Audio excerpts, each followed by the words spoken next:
So welcome to everybody. Thank you so much for being here on this final day of the summit series put on by It's On Us and End Rape on Campus. And in particular, I want to thank Kenyora and Sylvia for the opportunity to be here and present today, as well as to all the hard work that they've put into organizing this series, along with everyone else who has helped to organize it. So my name is McKenzie Javorka, and I'm joined today by my colleague, Dr. Rebecca Campbell. And today we're going to be talking about Title IX and the criminal justice paradigm. So we'll each do a little bit of an introduction in just a couple of minutes. But first, I just wanted to make a few notes about housekeeping items. So we prepared a presentation and we're going to go straight through it without pausing for questions. But we've left plenty of time at the end for a question and answer portion. So as we talk, if you have questions, feel free to put them in the chat, and then we'll save those for the end of the presentation, and we'll be happy to engage in a question and answer session at the end. So a little bit about myself. As I said, my name is McKenzie. I'm a doctoral student in community psychology at Michigan State University. And I conduct applied research on how universities respond to sexual violence. So more specifically, a lot of my research kind of focuses on how institutions and their policies, as well as policies at the state and federal levels, impact survivors' well-being and impact their ability to seek accountability and justice.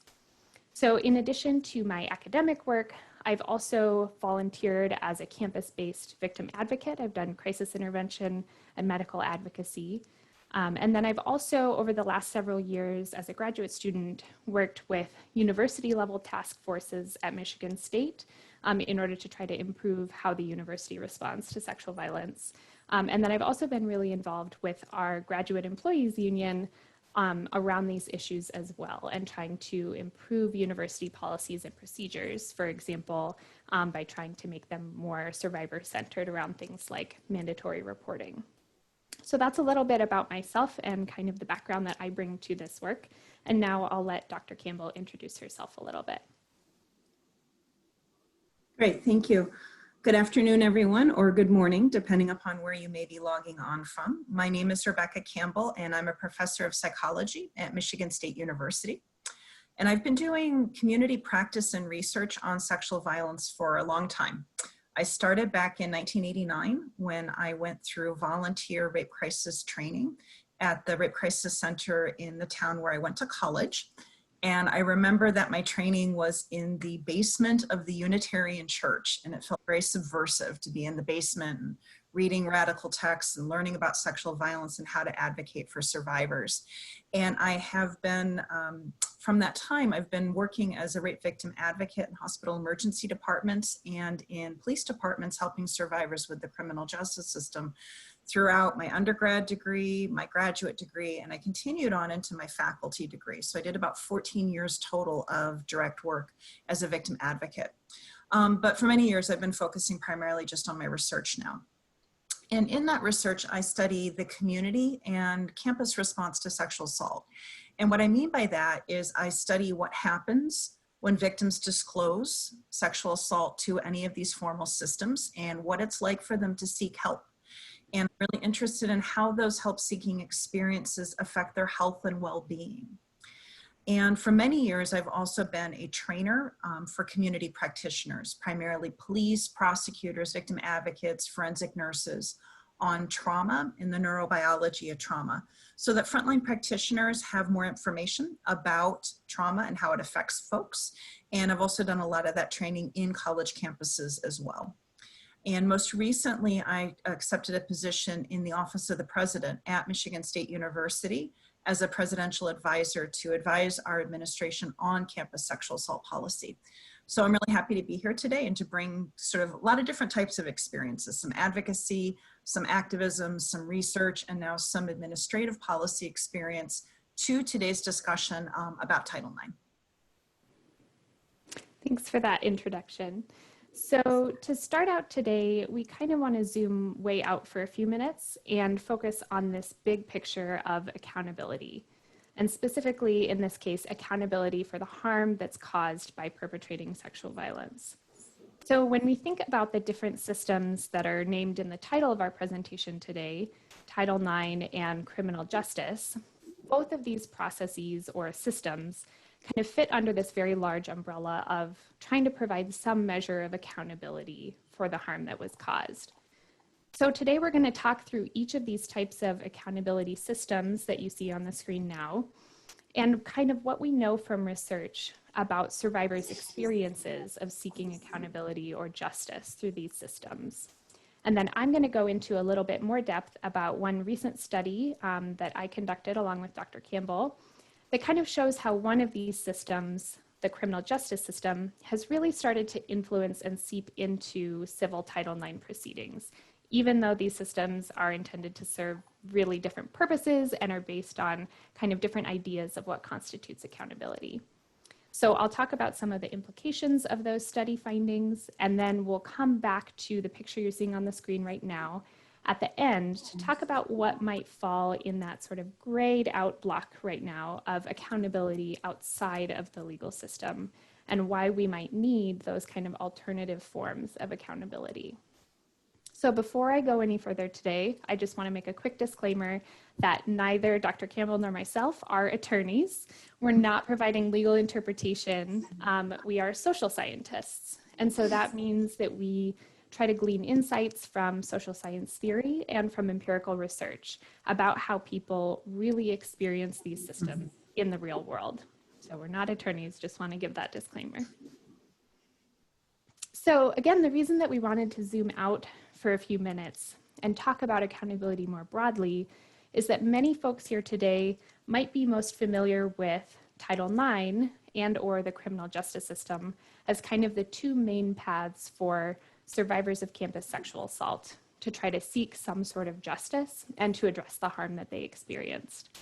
And while those are definitely the two paths that probably get discussed the most on college campuses, in the media, etc., we do want to acknowledge that accountability can look much broader than just these two very formalized systems. And we recognize that particularly for survivors who come from communities that have been marginalized and oppressed by the criminal justice system or oppressed within higher education, these formal systems may not feel like help. And we also recognize that there are communities here in the United States, especially Native and Indigenous people, who have been practicing other types of accountability for interpersonal harm for many years.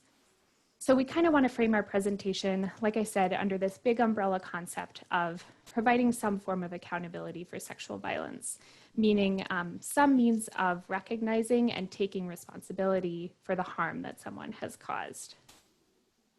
And so again, what we sometimes think of as the only paths for addressing sexual violence on campus are really just the options that are based in the legal system. So the current framework of laws that we are governed by here in the US. And again, not a legal scholar, but in a broad strokes overview, in our legal system, there are two main branches of law, criminal law and civil law. And survivors of campus sexual assault can seek accountability through either of these systems. But you'll notice here in the picture that the criminal justice box is drawn bigger than the civil box. And that size difference is intentional. It's not just because the words criminal justice take up more space.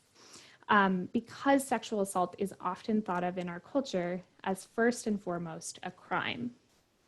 So in order to understand what the potential impacts are of focusing on sexual assault primarily as a crime, Dr. Campbell is going to walk us through some of the research about how the criminal justice system responds to sexual assault.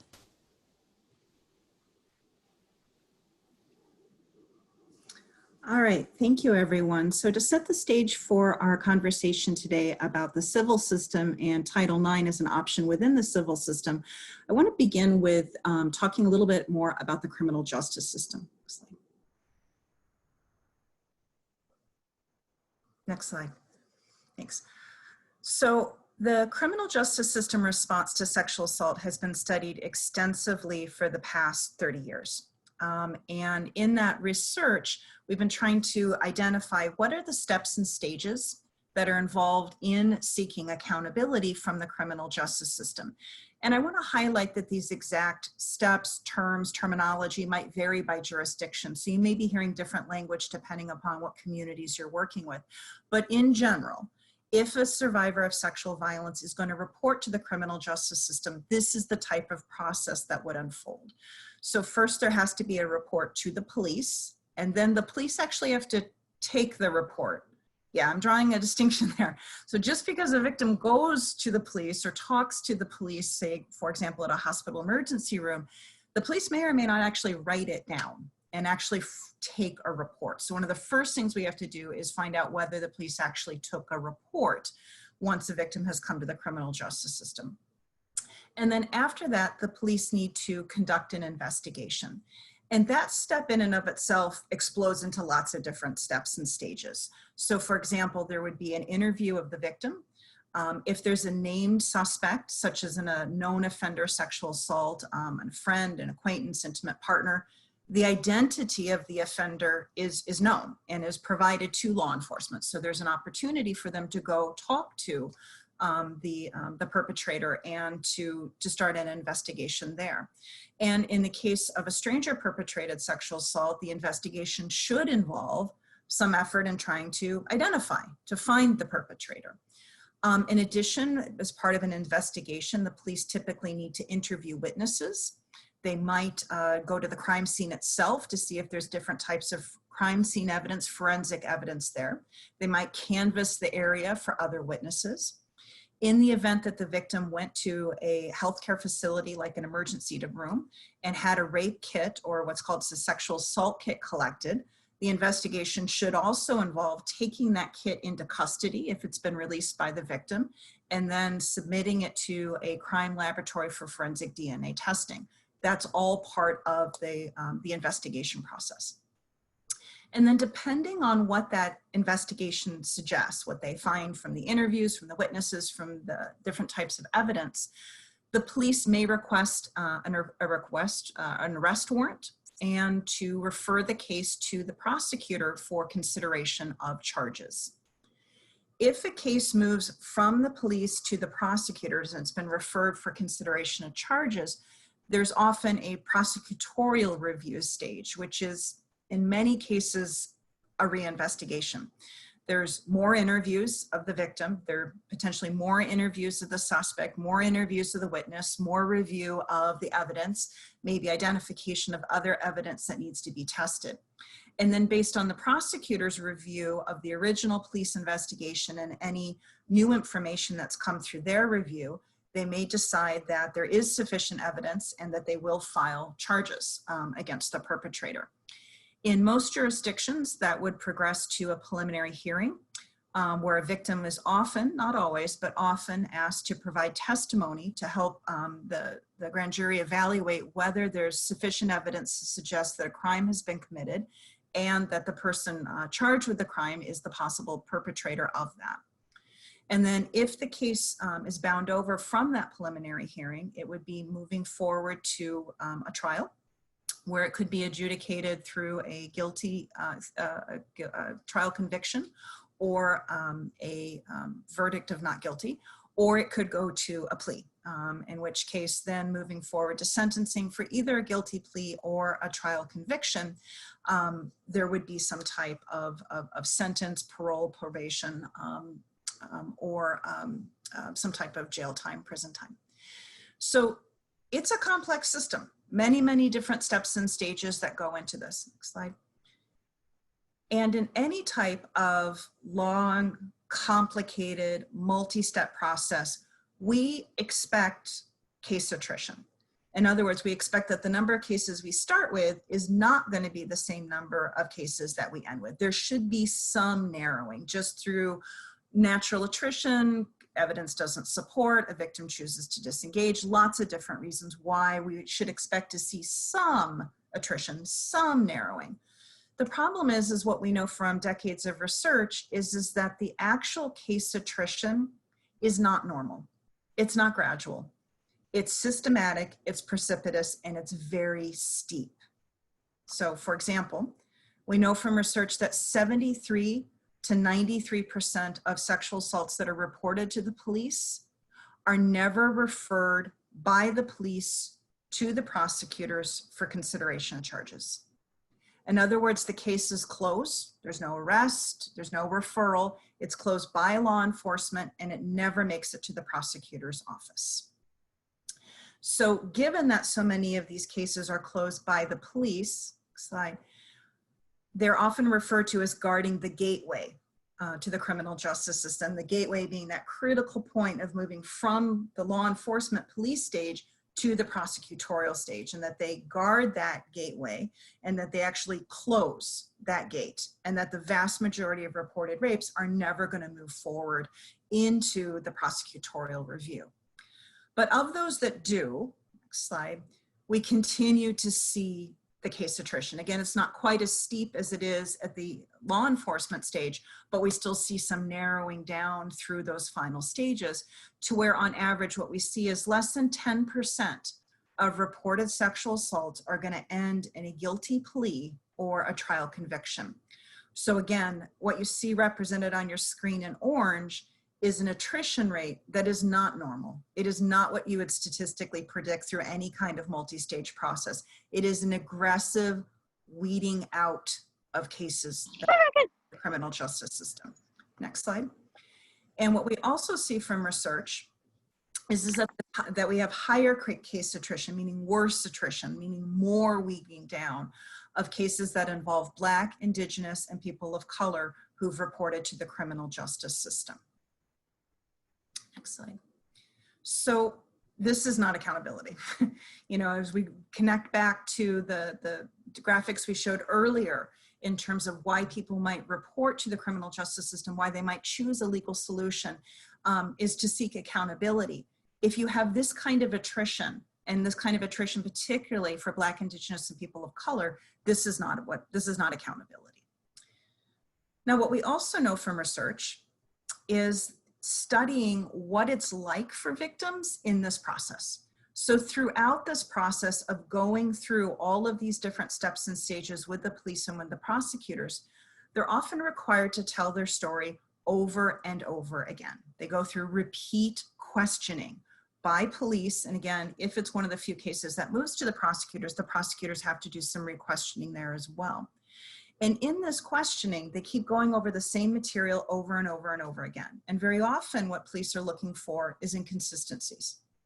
And any inconsistency in a survivor's statement is often used as grounds to close the case, to be part of that 73 to 93% of cases that are closed right off the bat. And in these questions, the other thing that they're doing, not just is looking for inconsistencies, but they're focusing on the victim. So they're scrutinizing the victim's behavior. They're questioning the victim about their sexual histories, either with the perpetrator or just in general. And they often will do an investigation of the victim's criminal histories to see if they've had any prior involvement with the criminal justice system. It's also not uncommon that in this process that the police will demand the victim's phones. So they will seize victims' phones and everything that's on that phone, any other records or belongings. And they expect the victim to comply with this. And they expect and demand full cooperation from survivors throughout this process. And if they don't give full cooperation, what we see in research and police reports is that they write victim uncooperative, complainant unwilling to prosecute, complainant refused to prosecute. So anything less than 100% full compliance with these types of behaviors, they're going to close the case. So one of the things we've also done in research is try to understand why the police do this. Why do they engage in this kind of behavior? And what they often tell us is that what they're doing is testing, vetting, weeding. They're actually very honest that they are weeding out cases. And when I say, why are you weeding out cases? They say, well, when they get to court, because offenders have due process, and because they have the right to cross-examine and confront their accusers, we need to test victims. We need to be sure that they are clear, they're consistent, that their story is going to hold up, and that they're strong enough to withstand this kind of questioning. And this kind of looking down to what might happen down the road in prosecution is what sociologist Lisa Froman called the downstream orientation. So everyone's looking downstream at what might happen down the road if the case goes to court. P.S. We've seen the data. We know that's not really going to end up there, but everybody's looking toward there to see that it might end up there downstream. But what happens is that philosophy walks back upstream. And so what happens is during the investigation process, that kind of adversarial, highly confrontational cross-examination is happening here now. And it starts to affect how they view victims. And the process of going through this for survivors takes a real toll on them.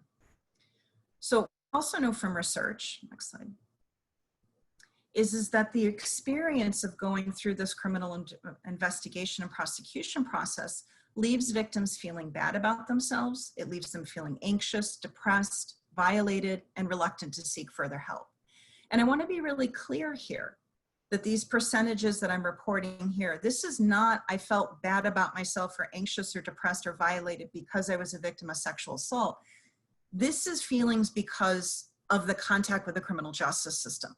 Reporting and disclosing to the legal system, to the criminal justice system, and trying to seek accountability in that way has left them feeling this way. So next slide.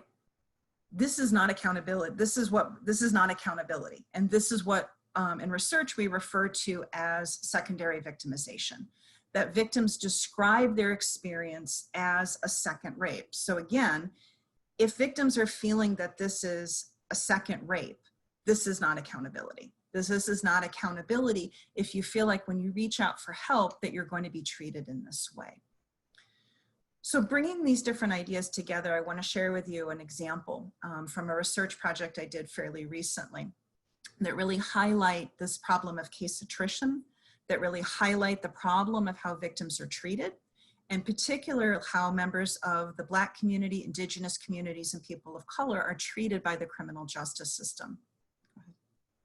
So this is an example of a police report.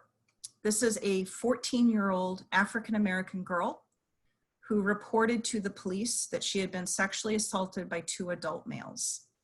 And you can see from the very first sentence of this police report, this is an actual police report, the dehumanizing, literally the dehumanizing treatment that the survivors experienced in reporting to the police when they referred to her as a heifer. A 14-year-old African-American girl referred to as a heifer. This is a police report. This is actually a 2-page police report. The only thing in this report is a cover page that includes some, basic facts and names, addresses of the reporting victim, and this page. That acronym that you see at the bottom, UTEEC, means unable to establish elements of the crime. So the police are saying they were unable to establish whether there was a sexual assault here. There was no investigation. They didn't even try. They closed this case immediately. There was no investigation. There was no picking up of the rape kit. There was no testing of the rape kit. There was no going to the scene that the victim could identify. There was no effort in identifying these suspects. And there was no effort in trying to move forward or to solve this case. And clearly, this is not accountability either. This is not what we want for victims when they report to the criminal justice system. So next slide. So bringing these ideas together, I'm often asked, goodness, what could change this? What would create a different response from the system? Where would we see less case attrition, less secondary victimization? And research does point to some things that might change the criminal justice system, that has been shown to change the criminal justice system response to sexual assault. So for example, communities that have sexual assault nurse examiner or SANE programs, communities that have sexual assault response teams where they bring together advocates, forensic nurses, prosecutors, crime scene personnel to work together in a multidisciplinary team. We see less case attrition, less secondary victimization. We also know that investigator training on trauma and training for leadership in law enforcement organizations can also reduce the likelihood of case attrition and reduce secondary victimization. We also know that media coverage and community activism, don't underestimate the power of either of those in terms of changing how a community system responds. So these are things that we've identified in research, next slide, that can change that. And they actually do create a statistically significant change in the attrition rates. So we do move the needle. We move the needle from the orange line to the yellow line. And it's statistically significant. It's a real change. It's not by chance. It's a meaningful, statistically significant change, but I want us to really think about, is that a meaningful change? Is that what we want? Is that accountability? If we can move the needle just a little bit, is that what we want? Is that what we're striving for when we think about accountability? And I would submit to you that though this is statistically significant, this is not the kind of meaningful change that we need for survivors, and that this is not accountability. And that when we think about what our criminal justice system is offering survivors right now, it is not a model of accountability. And we want to really be aware of this and think about this as we think about other parts of the legal system, namely, next slide, the civil system. Because what precedent did we set in the criminal justice system, and the way the criminal system responds to sexual assault is going to have turns out, a bit of an influence on how the civil system. And with that, I'm going to turn it back to McKenzie to take us down of what happens in the civil system and with Title IX. Thank you, Becky, for providing that background on the criminal justice system. So what Becky has described are the ways in which the criminal justice system does not really hold perpetrators accountable or meet survivors' needs for accountability. However, there is this other part of the legal system that Becky mentioned that could potentially provide this accountability, and that is civil law. So broadly, again, not a legal scholar, but civil law involves disputes between private parties. So for example, survivors can directly sue their perpetrators for the harm that they caused. A notable example of this from the past was in the Kobe Bryant case. Or they can sue a third-party institution, such as a university or another organization that potentially enabled or allowed the harm to occur. And this happened at our own institution, Michigan State. But because we're talking today specifically about sexual violence among college students, I'm not going to focus primarily on these kinds of private civil suits, but rather on students' civil rights under Title IX. So as many of you who are here today are probably already familiar with, Title IX is a federal civil law, not a criminal law, civil law, that prohibits discrimination on the basis of sex in any educational program that receives federal funding. So sexual violence and sexual harassment are types of sex-based, or more accurately, gender-based discrimination. In other words, under Title IX, sexual violence is a violation of students' civil rights. And universities have to take action to prevent sexual violence and to address it when it does happen, because it's a form of discrimination that can affect equal access to education. So in theory, this civil rights-based law should help to promote social justice in education by holding schools accountable for preventing sexual violence and for remedying its effects when it does occur, so that survivors can continue their education. This is kind of the whole point of the accommodations and investigation process under Title IX. But in practice, it's less clear whether Title IX has really promoted social justice and accountability for sexual violence.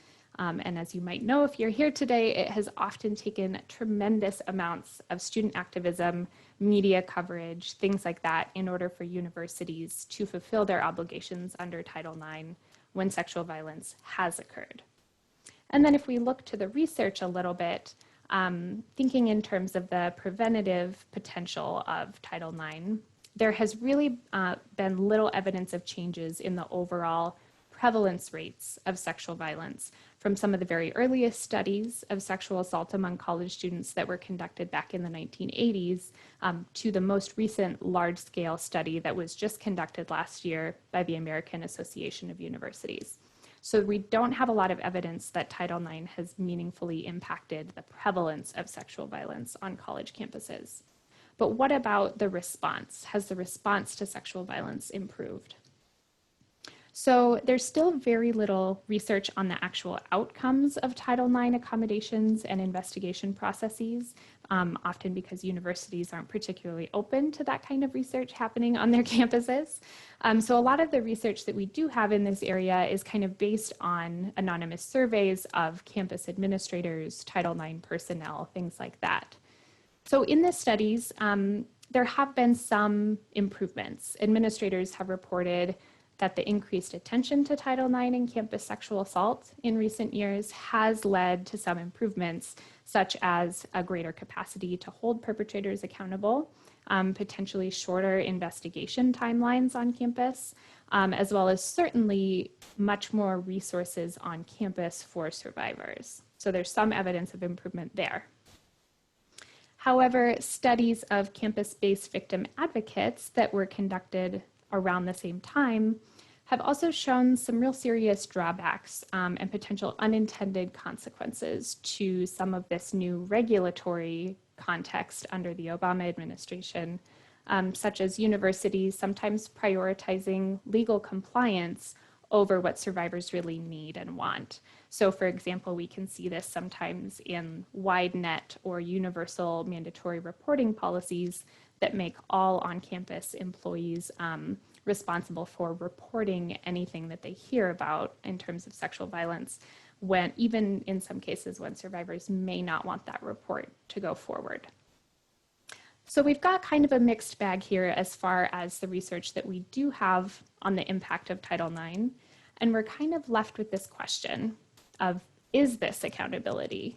The research so far, as well as individual survivors' stories who have come forward about their experiences with reporting to universities, really lead us to this question of whether Title IX is in practice providing accountability and kind of living up to its potential as a civil rights doctrine.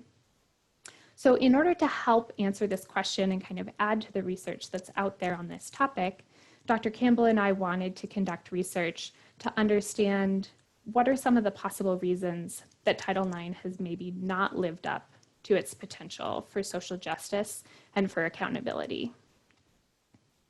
And in particular, we were interested in some of the concerns raised by activists and legal scholars that Title IX proceedings are increasingly being maybe influenced by this sort of criminal justice lens through which sexual assault's often viewed. So in this recently published study, you can see a screenshot of it here, which is out online now in the American Journal of Community Psychology.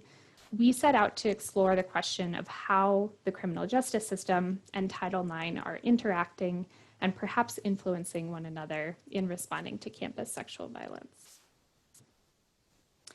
But the big question is, how do we study something that is as large and complex as how two entire systems, criminal justice and Title IX, are interacting and influencing each other all across the United States when it comes to campus sexual violence? So there's a lot of different possibilities for how we could study this. One approach might be to try to sample a large group of universities and jurisdictions from around the country, and maybe ask survivors, Title IX administrators, and law enforcement about how things are working in their area. However, we know from working in this field and trying to do research like this, how difficult it can be to find universities that are really open to research about their Title IX processes in a way that would give us enough of an in-depth picture of what's going on beyond just sort of these anonymous surveys of campus administrators, which can be very informative, but we would really need to go more in depth for the particular questions we were trying to ask. So another approach to studying this would be maybe an in-depth case study of Title IX and local law enforcement and how they're interacting at a single institution. But the trick there is finding an institution that is open to this kind of research. So this can be incredibly valuable if and when it can be done, when you find a university that's open to this type of research on the Title IX process, which is often really difficult for legal liability issues and things like that. But when it can be done, it can offer a lot of nuanced insights. However, in this case, a case study at one single institution wouldn't really be able to answer our question because Title IX applies across all 50 states, and we really wanted to get a sense of kind of the big national picture of how these systems are interacting with one another, criminal justice and Title IX. So we came up with a different idea for this study, and for a little bit of context on this, when the Obama administration guidance on Title IX first came out, it frankly kind of caught a lot of universities off guard, and they were left kind of scrambling to figure out, how do we implement this guidance? What do we do? We've never done this before. And there became kind of a market for multidisciplinary expert practitioners who were located in many different places around the country and who could help universities with things like reviewing their policy and creating a relationship violence, sexual misconduct policy, doing case reviews to try to learn how they could do this better, providing trainings for these universities and jurisdictions, propping up service programs and new victim advocacy programs around the country. And that's when we realized that it was this national network of experts who could really provide the kind of big picture perspective that we were seeking on how the criminal justice system and Title IX are interacting when it comes to sexual violence. So that's what we did. We talked to these folks, and more specifically, we recruited presenters at national conferences on Title IX and on responses to campus sexual violence, who were not direct service providers at any one institution, but rather who had done training and technical assistance work across multiple institutions and jurisdictions around the United States, and could, again, kind of give that big picture overview. So we ended up with a sample of 22 participants, 4 men and 18 women. Most of them were pretty highly educated. There were a good number of folks who had law degrees in this group. Unfortunately, we didn't collect data for this study on our participants' race or ethnicity. But importantly, they all came from a variety of different disciplinary backgrounds. So some of them had previously worked in law enforcement and then had moved into sort of training and technical assistance roles. Others of them had been victim advocates. They had worked in the legal field. They had done forensic nursing. So we had kind of a wide swath of different disciplines represented in this sample. And so what did we do? We talked to them. We interviewed them over the phone, and we asked them kind of open-ended questions really broadly on what they saw as some of the key issues in responding to campus sexual violence, and then also how Title IX and criminal justice responses were sort of interacting.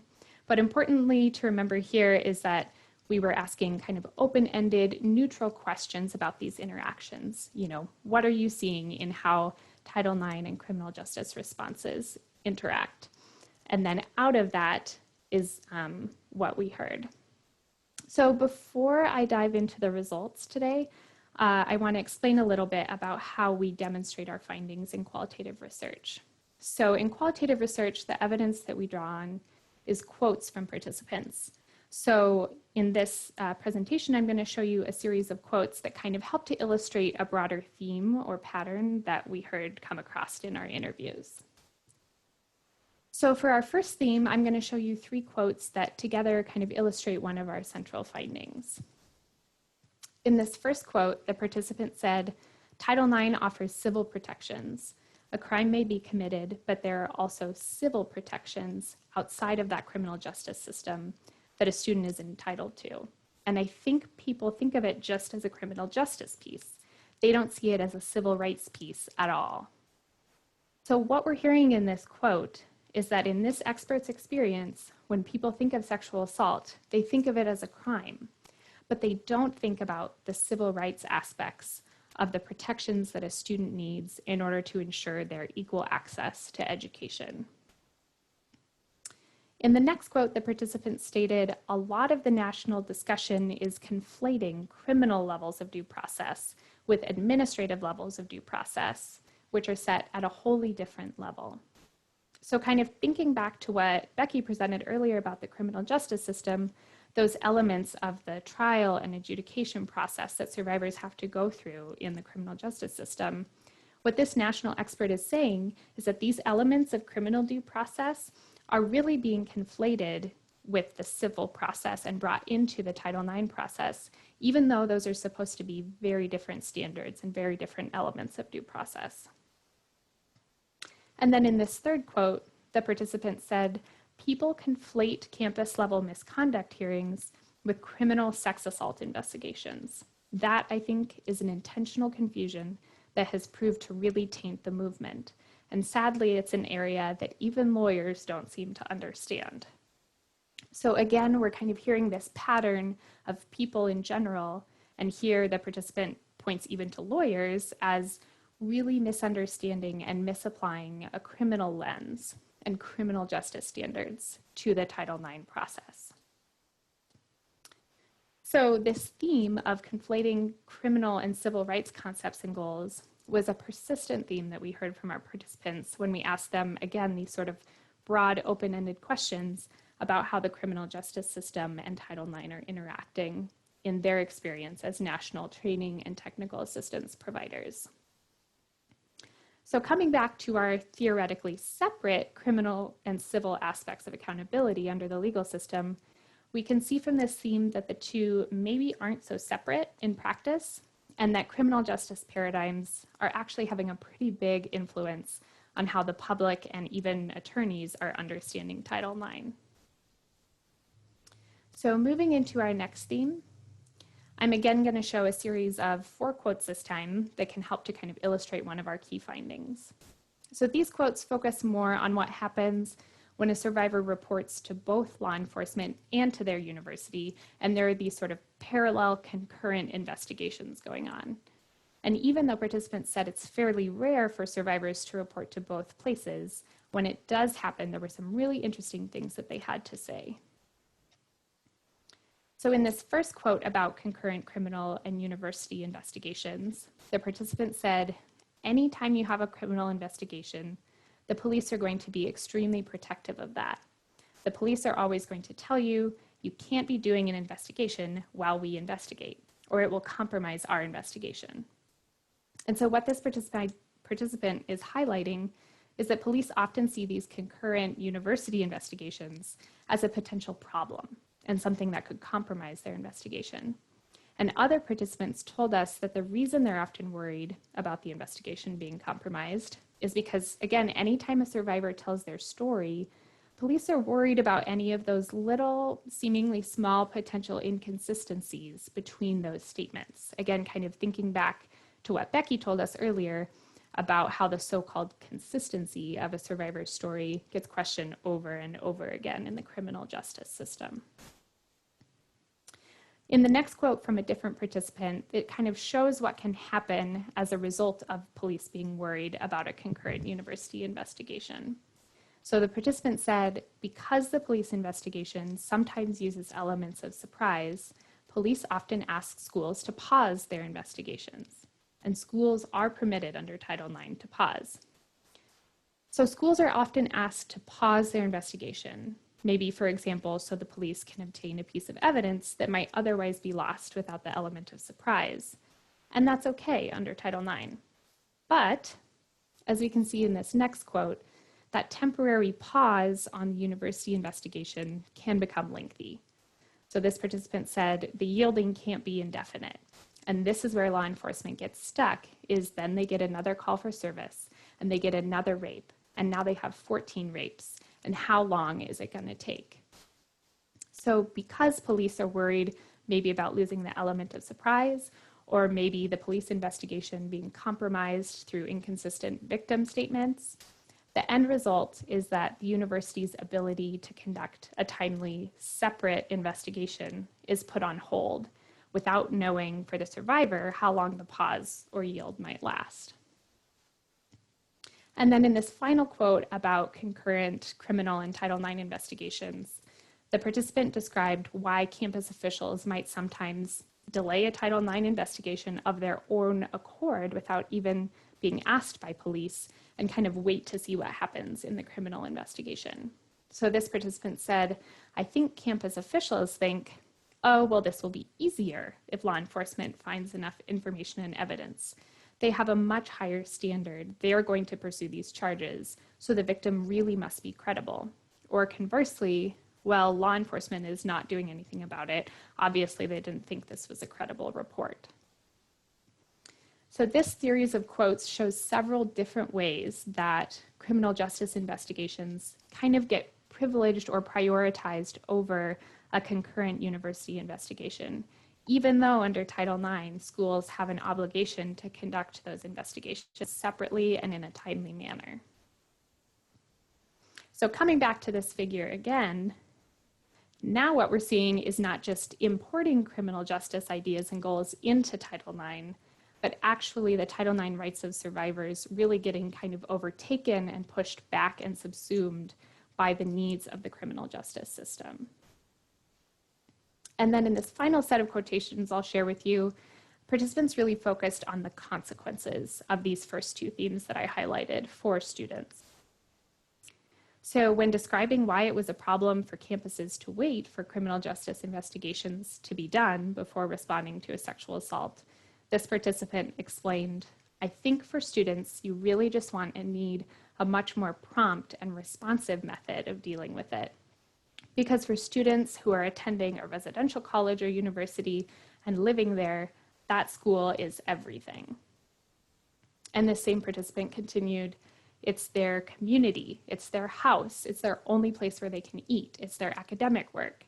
It just has to be a much more holistic approach, which is not what law enforcement approach is going to be." So this participant is really illustrating what the potential costs are for survivors if the criminal justice response is given priority over Title IX, and why having a prompt and responsive method of addressing sexual violence is so important for protecting the well-being and the educational success of survivors. And then finally, this participant really powerfully wrapped up kind of the tensions in how Title IX and the criminal justice system interact, and what is maybe at risk when Title IX processes are held up by criminal processes. So they said, "We can't wait indefinitely in academia for police and have this victim on campus, seeing the perpetrator, being re-traumatized over and over, and for how long? We can't wait indefinitely, and this isn't just a police issue. It's an access to education issue, it's a human rights issue, it's a fundamental right to be safe in my body issue." So from these quotes and from others, what we really heard were concerns about the diminished educational and civil rights protections that survivors are experiencing as a result of both kind of pulling in criminal concepts and paradigms into Title IX and just generally prioritizing criminal justice investigations and needs over university Title IX responses. So just to kind of wrap up what we learned from this study, again, we heard that a lot of criminal ideas from the criminal justice system like due process, cross-examination, things like that, are being pulled into Title IX responses and procedures. We also heard that where there are concurrent investigations, that the criminal justice response is really given priority over the Title IX response, sometimes really delaying that Title IX investigation. And that as a result of both of these things, we're really resulting in diminished educational and civil rights protections for survivors on campus. So what are kind of the implications of our study for Title IX more broadly? What we're really hearing is that Title IX is not currently living up to its potential for social justice and accountability because of this trend of sort of criminalizing the Title IX process. And the current regulations that we've unfortunately learned will go into effect tomorrow will really codify this trend through things like requiring cross-examination and the emphasis on due process. And this is why it's so important to kind of fight back and to try to take back Title IX and push back against the importing of criminal justice paradigms into Title IX regulations and procedures, so that we can ensure that Title IX remains a completely separate civil option for survivors. Because again, like our participants said, this isn't just a police issue, it's an education issue, and it's a human rights issue. So that's why steps that we can all take, like participating in today's Day of Action to take back Title IX, are so important. And I would really encourage everyone who's listening today that as we engage in these actions, to really emphasize that Title IX is supposed to be about civil rights, and that it's imperative for all the reasons that we heard from the national experts we spoke to in our study, for survivors to have a timely and responsive university process to address the harms of gender-based discrimination and sexual violence. So coming back once again to this picture that we've seen a lot now, and this guiding concept of accountability. Where does this leave us in all of this?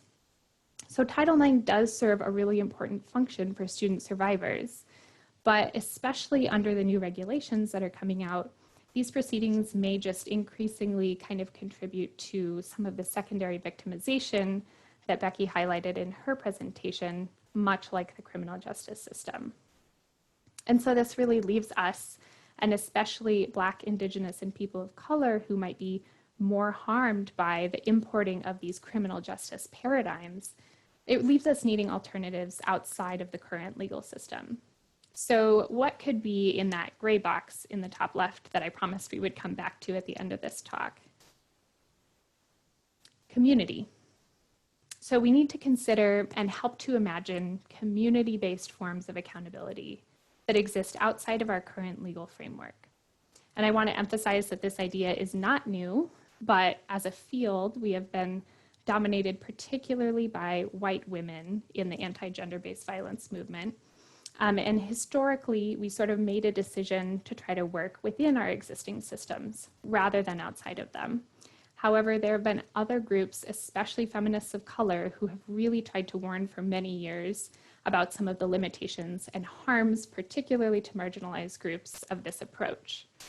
So community groups and activists out there have already imagined and started to try out many different creative models for accountability, including things like restorative justice, although you can make the argument that this is typically tied in a little bit more within a legal framework, but it's still an alternative. So restorative approaches to justice are a framework, not any one specific process, that are kind of based in a conception of relational justice, which means that when harm is done, there's an obligation to repair the harm done directly to the individual, as well as to the broader networks and communities that are often indirectly harmed by that abuse. So restorative approaches require that the person responsible for the harm kind of first has to accept responsibility for having perpetrated that harm before they can engage in restorative processes. So this can look like things like dialogue between victims and perpetrators if and only if it's desired by the victim, or other types of circle processes with the perpetrator and other community members to kind of discuss and unpack and better understand the harm that was caused.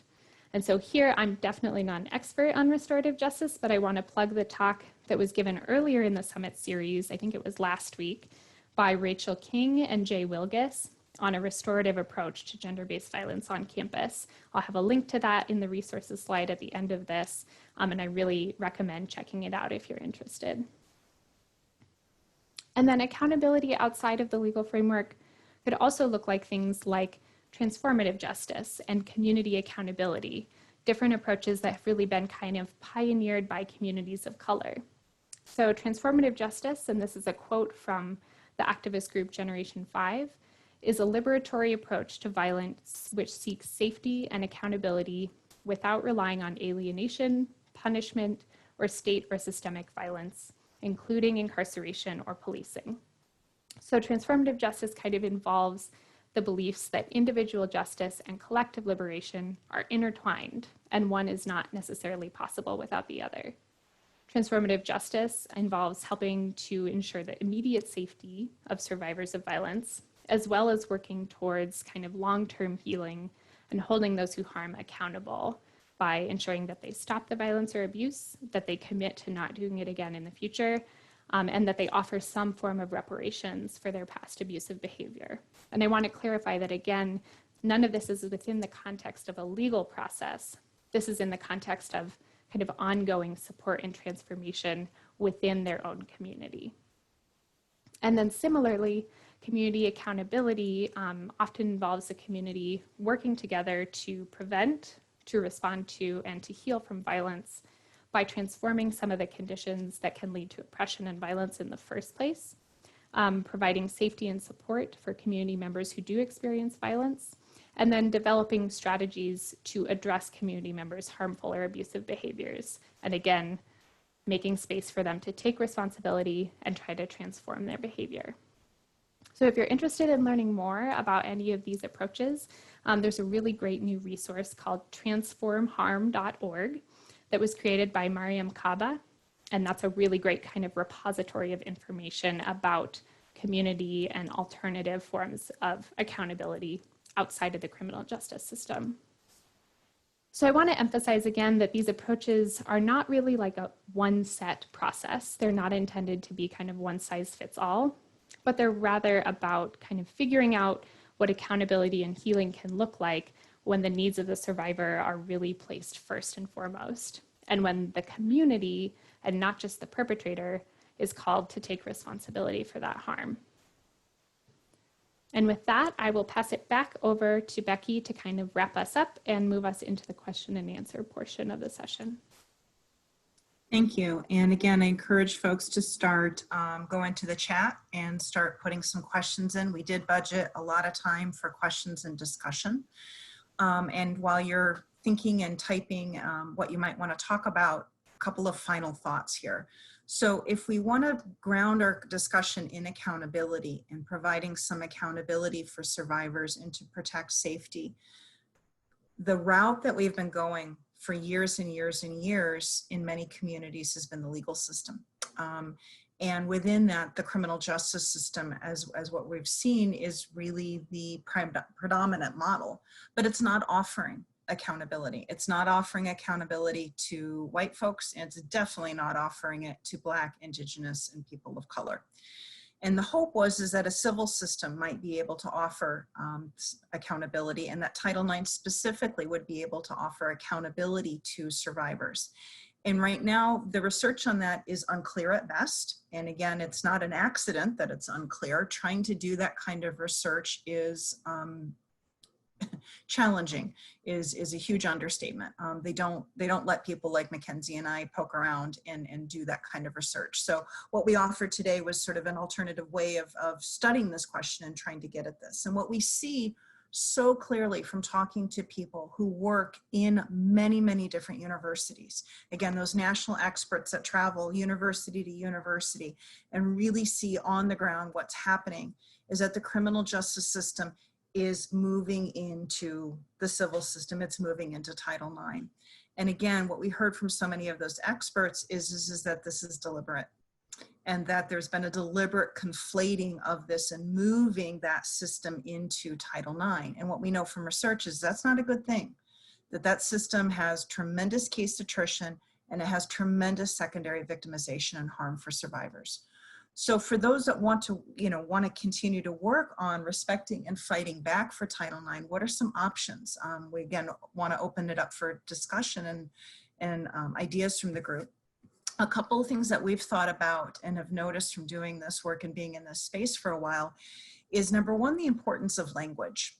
That the creep of the criminal justice language into the Title IX is really insidious.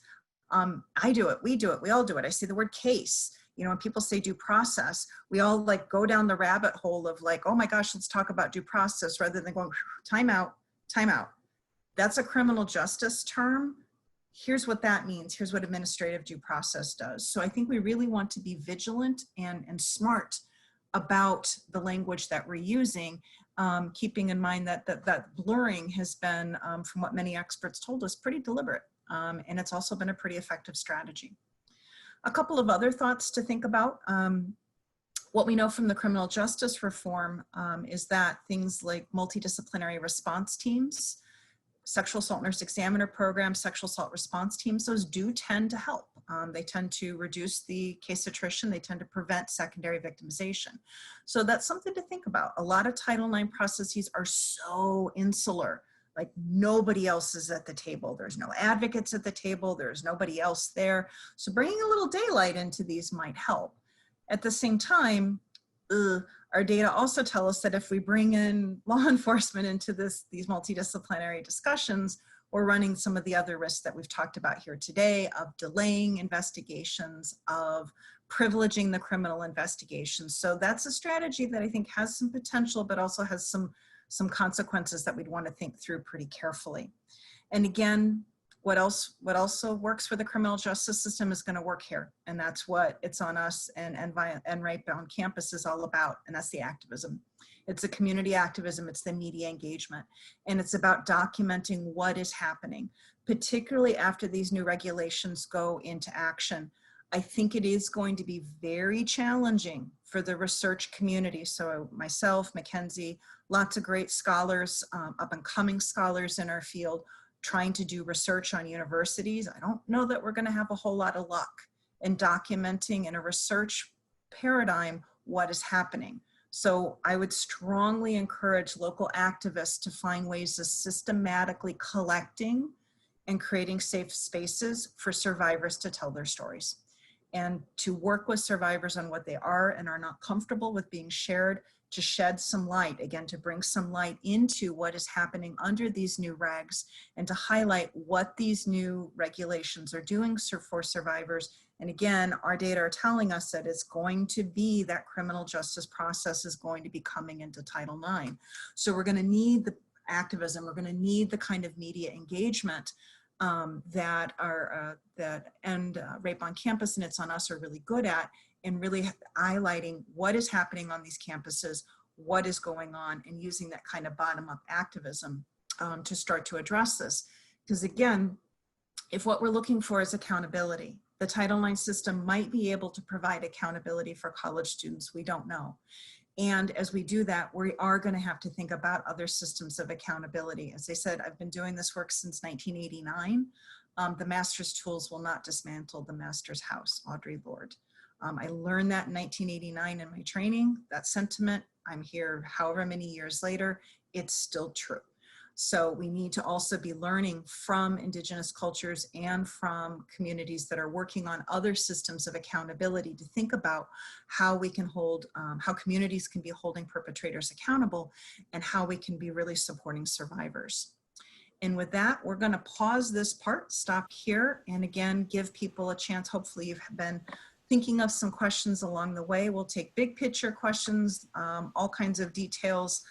By all means, please let us know what you're thinking, and we'll give you a second to start typing some of those in. And here are some resources. Yes, I just wanted to highlight a few of the resources that I've put up on the screen. So there's a link to the recording that I mentioned of the earlier summit series on restorative justice, which was really informative. There's also a link to an article from December of 2019 about restorative justice and survivors who are seeking that option, but maybe that there aren't that many options out there for restorative practitioners in the campus sphere yet. So it's a really good article, as well as that resource hub for kind of non-carceral or outside of the legal system approaches to accountability that I mentioned earlier, transformharm.org. That's a really great repository of a lot of information.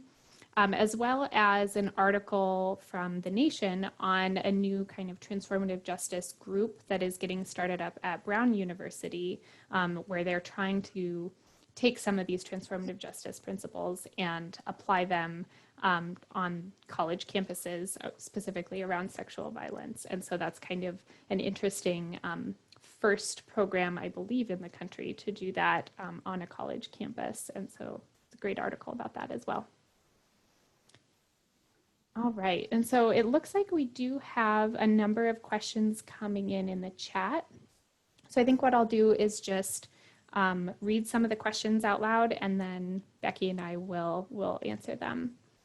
So, gosh, there's a good number of them coming in. So one of the first questions, have you looked into state laws adding further regulations to Title IX processes on college campuses?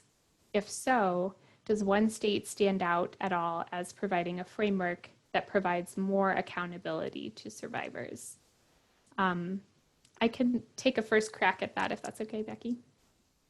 So my familiarity with state laws that are adding further regulations to Title IX processes are mostly around things like mandatory reporting. There was a big push a few years ago at the state level to kind of implement state laws that require universities to report, in some cases, all of their Title IX reports to local law enforcement, as well as just kind of like codifying mandatory reporting of employees on campus to Title IX.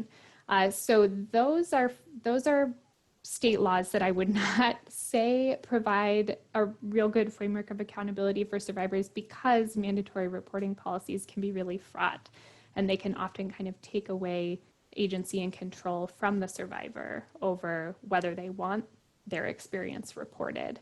I, off the top of my head, don't necessarily have a state law framework that comes to mind that really improves accountability for survivors. I think one of the problems there, tying back to what we learned in this study, is that to a lot of kind of lay persons or legislators, they still think about sexual assault as a crime, first and foremost. So even if they're trying to legislate around Title IX responses, they're kind of just pushing some of those criminal justice paradigms into the Title IX process. So I would be a little bit leery in some cases, unless legislators really are understanding the civil rights aspects of Title IX, of kind of legislating at the state level, if that has the potential to kind of increase that carceral creep into Title IX. Anything that you wanted to add on that one, Becky? Okay. Another question, does a university have to use the Title IX federal policy as their policy?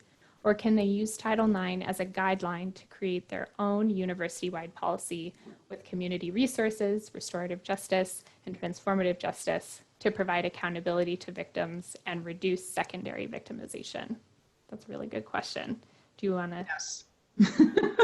Yeah, yes and no. Again, as McKenzie said at the beginning, we are not attorneys, and we do not attempt to play them on TV or webinar that we're doing.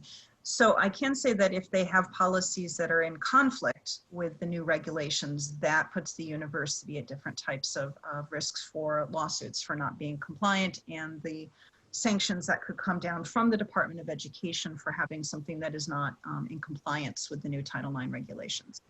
I've heard many amazing, wonderful legal scholars refer to the new Title IX regulations as the floor, not the ceiling. That they establish a floor of what has to be there for compliance, and universities can go above and beyond that. So the person's question is very, very well thought through, very astute, that yes, universities can offer supportive measures. They can offer different types of options for mandatory reporting, mandatory supporting. Take a look at University of Oregon's policy on mandatory supporting. That's an interesting model there. They can be looking at transformative justice models. They can be looking at community accountability. Yes, those things can be stood up. And again, I like this idea because I don't think there's a one-size-fits-all approach here. The whole idea is to empower survivors' choices. And the idea is choices, plural. and we want to have multiple options so that survivors can make an informed choice of what is right for them, and what do they feel for them is safe, and what do they feel for them is the method of accountability that they want to pursue. Yeah, absolutely. And the only thing that I would add there is just plugging again that session on restorative justice. One of the speakers, Jay Wilgus, is an attorney, and they do a good job of, in that talk, kind of breaking down how you can fit something like a restorative process within the existing Title IX framework that universities do have to follow. All right, another question. What options are available for people who don't want to press charges or go to trial for sexual assault? In the criminal justice system, that's kind of what it's set up for. But I do want to sort of put, share a couple of lessons learned from interviewing many survivors over the course of my career, that survivors who have had a good experience with the criminal justice system, and there are some, that the opportunity to talk to investigators or to talk to prosecutors, and to have those investigators or those prosecutors hear them, believe them, validate them, and that's it. They don't want anything more. They don't want to pursue. They don't want to go further. They just, I remember one survivor I interviewed fairly early in my career said, I want my tree to fall in the forest and I want somebody to hear it. And who they wanted to hear it was a member of the legal system, and they didn't want to go through all of the processes of reporting, prosecution, all of that, that they did just want to talk, want to be heard, and wanted to be able to say out loud to members of the legal system, this is what happened to me. And when members of our legal community treat survivors with care and compassion and with dignity and respect, it does a tremendous good for them in terms of their health and their well-being and creating some source of closure. So within the criminal justice system, there is that possibility. It's whether that's actually going to happen for any one survivor when they go forward is the problem. We don't know what's going to happen when they reach out. And so for campus survivors or survivors who were sexually assaulted within a college campus setting, then they do have the option of Title IX, and they do have the option of civil. So they can be suing the perpetrator, they can be suing the institution, again, from Michigan State University, the site of a very high profile case of where a university's failure to protect, they were held legally accountable for that in civil court. So that's a possibility too. So many different options for those who don't want to go through the full criminal justice process. So it doesn't mean that you can't have contact with them, or you can look into reporting to your Title IX office, or to working with a civil attorney to pursue your options in civil cases.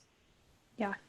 And again, the only thing I would add there is just the value of confidential advocacy for working through those different options and connecting with an advocate, ideally someone who is local, who understands, your institution or your particular legal jurisdiction, and can really talk through those options. Just can't recommend that enough as a resource for folks who are considering their different options. Can I make a plug here? Because I know we have a lot of great activists and leaders here in this webinar. It is really worth the time and effort on your local campuses to get into the weeds on who is a confidential resource, who's a confidential advocate, and really direct survivors to those places where when they talk to that person does not have to make a report. That person does not have to turn over or say what the survivor told them. Survivors absolutely need a safe space to be able to talk to them and to talk about what they've experienced. So this is really important activist work, is to make sure that the survivors on your campus know who they can turn to and who they can talk to confidentially without that conversation later ending up in an investigation, whether a criminal or a civil. Yeah, absolutely. And I think one of the exciting things that we've seen happen on our own campus, and something that's a really good model, is expanding our idea of who should be a confidential resource. So at Michigan State, the LGBT Resource Center was recently converted so that they have confidential status, because we know that some students might feel much more comfortable talking to someone at the LGBT Resource Center than at our on-campus advocacy program.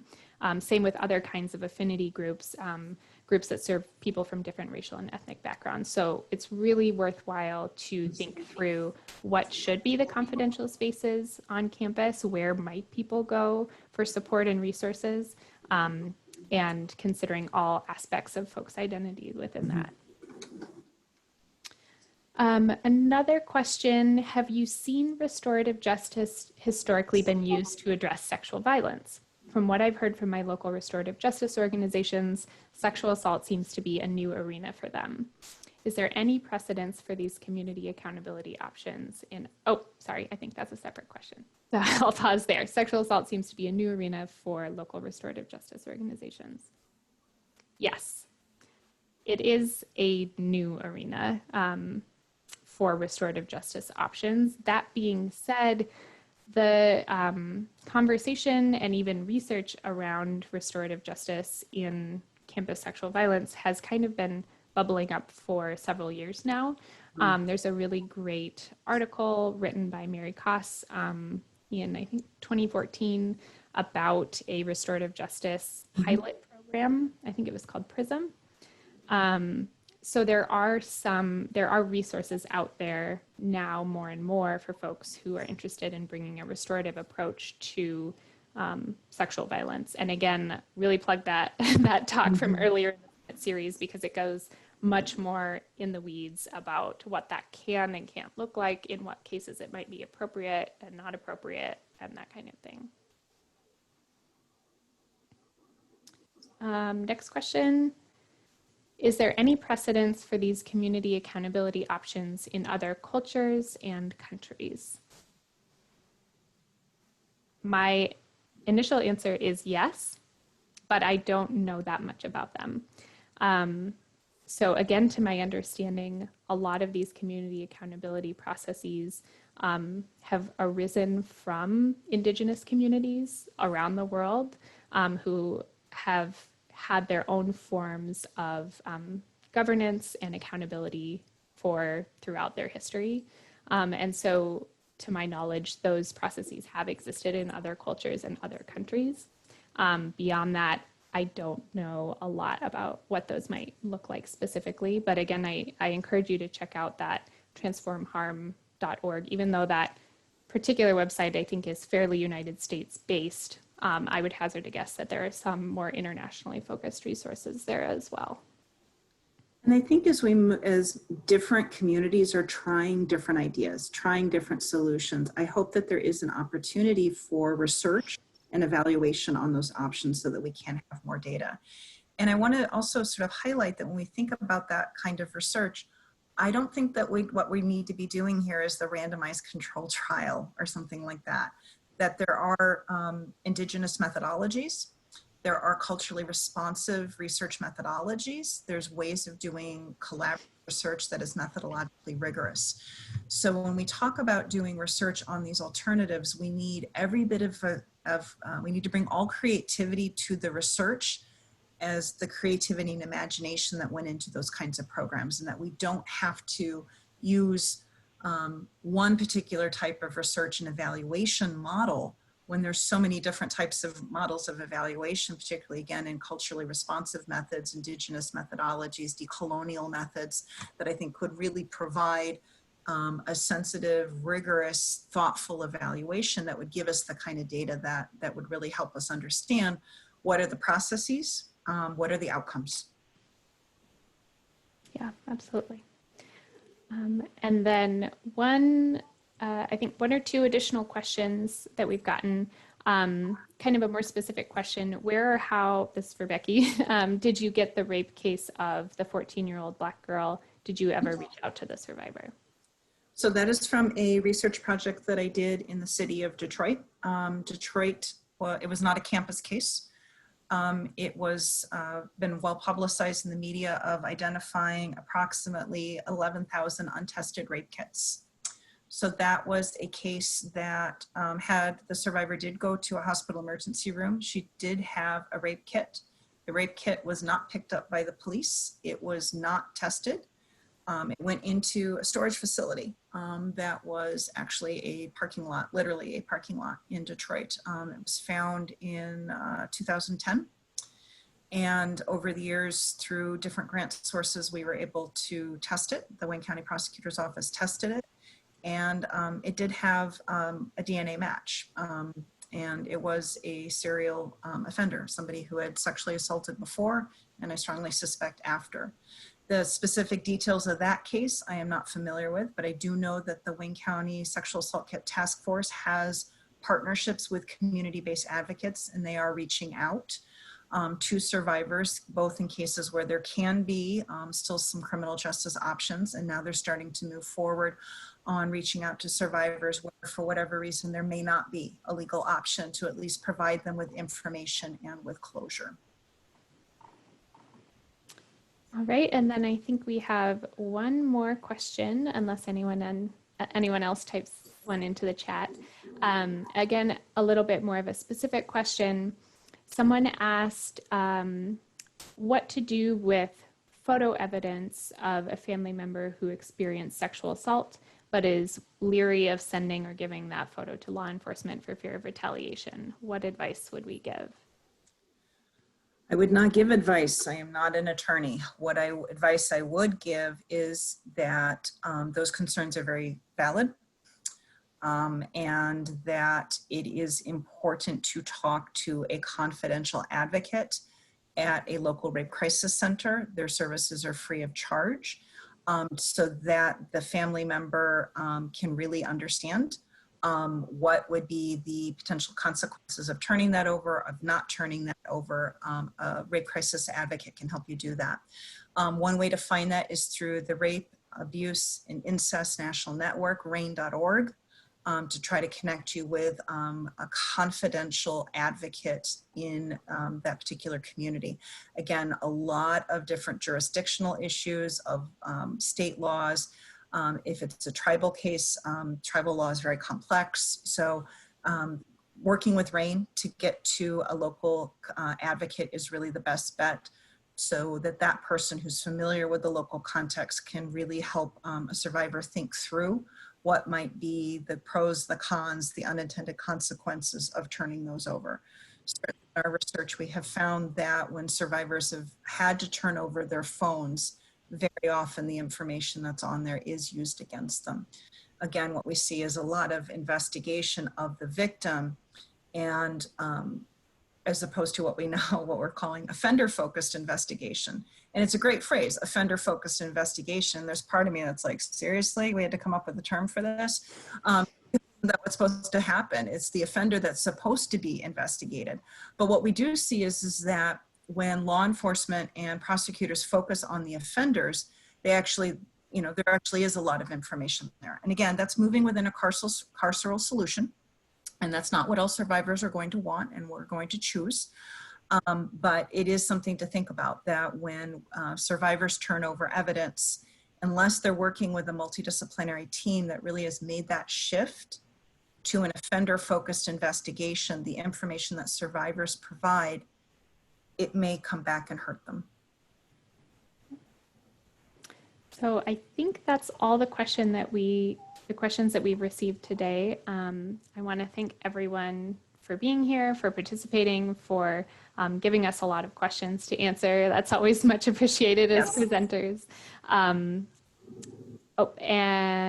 someone's asking if we can add these links to the chat so that they can be copy and pasted. I will absolutely do that now. So Becky, if you have any wrap-up comments or questions or comments. Don't, other than thank you everybody for coming. I hope that this information was helpful to you. I hope that it's been useful in thinking about how research can inform your activism and can inform the work that we need to be doing to create many different options and many different models of accountability.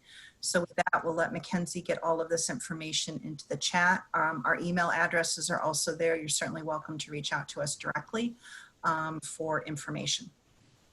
And I'm struggling with getting everything into the chat at the moment, but I do know that this webinar is being recorded and it will be posted on YouTube. So you can go back to that and grab the link. So I apologize for that, but the recording will be available.